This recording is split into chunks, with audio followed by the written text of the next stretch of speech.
स्वागत है आपका हमारे YouTube चैनल कहानियां बाय एनके पर। आज सुबह उठकर फिर वही बात थी। आजकल लगभग हर दिन सिर्फ यही बात डिस्कस होती है। बस इस बात में इनकी जिंदगी में घर बना लिया है। रवि, मैंने कितनी बार कहा है कि अब हम इस बारे में बात नहीं करेंगे। लता, इस बारे में बात नहीं करेंगे। अरे यह कोई छोटी बात है। आखिर तुम क्या छुपा रहे हो? रवि, बस अब तुम इस तरह की बात करके मुझे उकसाने की कोशिश करो ताकि मैं अपने आप को प्रूफ करने के लिए वो करूं जो तुम चाहती हो। लता, क्या तुम नहीं चाहते हो जो मैं चाहती हूं? और अगर तुम नहीं भी चाहते तो क्या मैं तो चाहती हूं? आखिर हर्ज क्या? हमारी शादी को 6 साल हो गए हैं। अभी नहीं तो कब? रवि, लेकिन तुम ही तो पहले मना कर रही, तो फिर आखिर अब ऐसा क्या हो गया? लता, पहले मना किया क्योंकि उस समय नहीं चाहिए था। प्लानिंग करनी होती है। और अब चाहिए, इसमें क्या गलत है? रवि, लेकिन अभी क्या इतना समय हो गया है? हम लोग कुछ दिन और इंतजार कर सकते हैं। लता, लेकिन समय रहते ही अगर हम लोग सावधानी रखें तो फिर इसमें हर्ज क्या है? हो सकता हो बाद में हमें कुछ दूसरे तरीकों का सोचना पड़े। रवि, ठीक है, लेकिन अभी मुझे ऑफिस जाना है। हम लोग इस बारे में बाद में बात करते हैं। रवि और लता की लव मैरिज थी। 3 साल की डेटिंग के बाद दोनों ने शादी कर ली। शादी को 6 साल बाद भी उन दोनों की कोई संतान नहीं थी।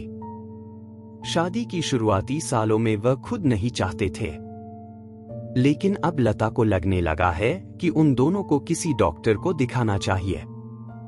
उन दोनों इस बात को लेकर डिस्कशन होता रहता है। 2 महीने बाद लता रवि को इस बात के लिए राजी कर ही लेती है। लता, रवि, मैंने बात की है, कोई नई डॉक्टर आई है, पास के बड़े अस्पताल में, स्वाति नाम है। मैंने उनका अपॉइंटमेंट ले लिया है। तुम्हें मेरे साथ चलना है होगा। रवि ने हाँ में सर हिला दिया। रवि और लता दोनों अपने अपॉइंटमेंट वाले दिन पहुंच गए अस्पताल। अपने नंबर का वेट कर रहे थे। करीब 3 घंटे के इंतजार के बाद उनका समय आया डॉक्टर से मिलने का। दरवाजे पर जो था उसने उन्हें अंदर आकर बैठने को कहा कि मैडम अभी आ रही है, आप बैठिए। रवि और लता दोनों अंदर आकर बैठ गए। रवि धीरे धीरे फुसफुसाने लगा। रवि, इतना इंतजार तो पहले ही किया है, और अभी इंतजार करना बाकी रह गया क्या? लता, हाँ, तो इसे से पता लगा सकते हो कि इनके पास कितने लोग आते हैं। कुछ बात है तभी तो आते होंगे ना। कुछ समय बाद मैडम अंदर आई। एक फाइल थी उनके हाथ में। स्वाति, और आपको इंतजार करना पड़ा। मुझे बस 2 मिनट दीजिए, मैं आपसे बात करती हूं। Lata, okay, no problem. Swati file पढ़ रही है और पढ़कर फोन उठाकर कुछ इंस्ट्रक्शन देकर फोन रख देती है। स्वाति, हाँ बोलिए लता जी।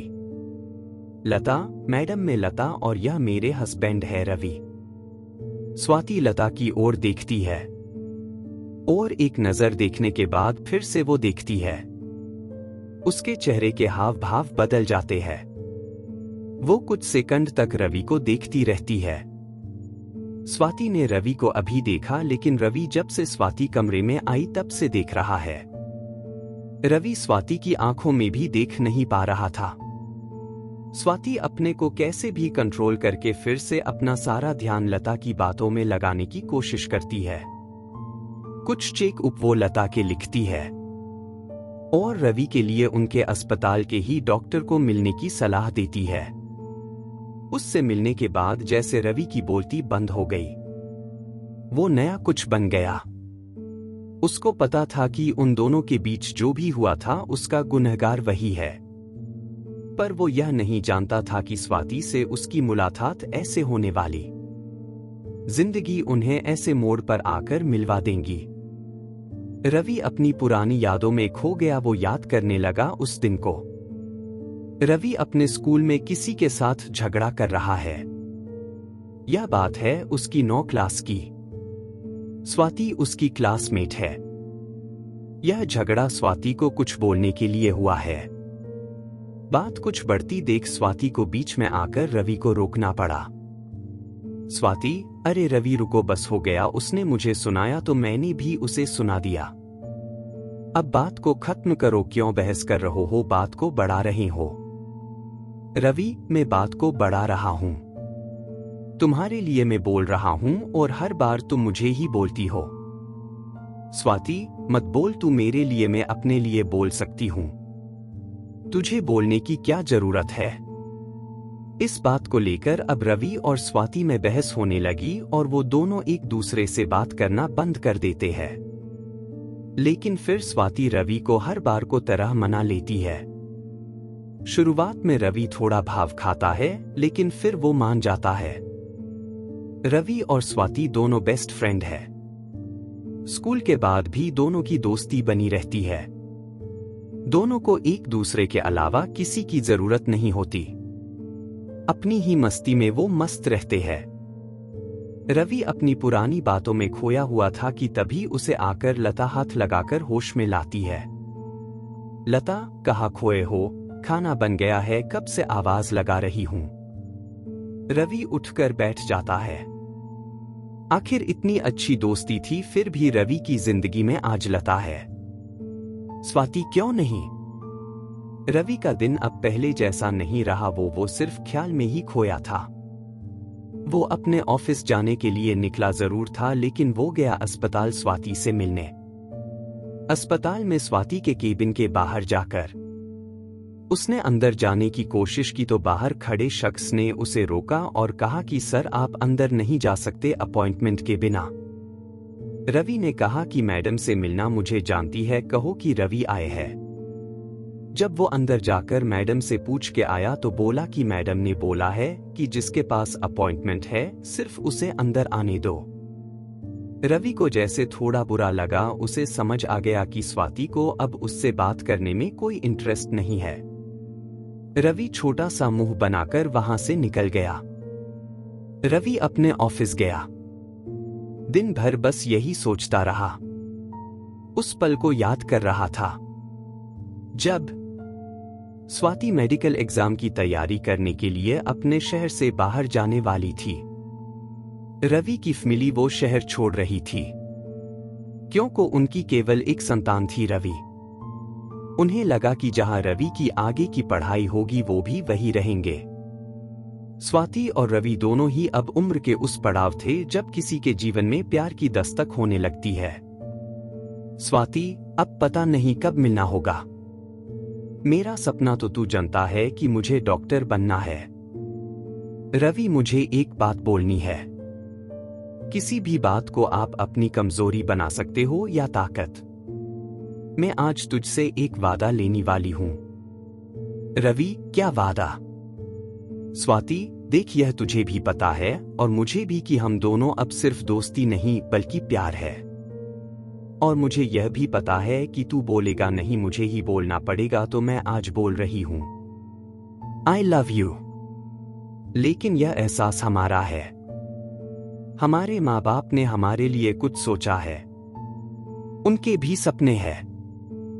मैं चाहती हूं कि हमारा प्यार हमारे फ्यूचर के आगे ना आए, कमजोरी नहीं हमारी ताकत बने। हम दोनों पहले कुछ बन जाते हैं, फिर साथ होंगे, खुश होंगे। मैं तुझसे यह वादा करती हूं कि मैं तेरी हूं। क्या तू भी मुझसे करता है। रवि, तेरी हर बात मुझे मंजूर।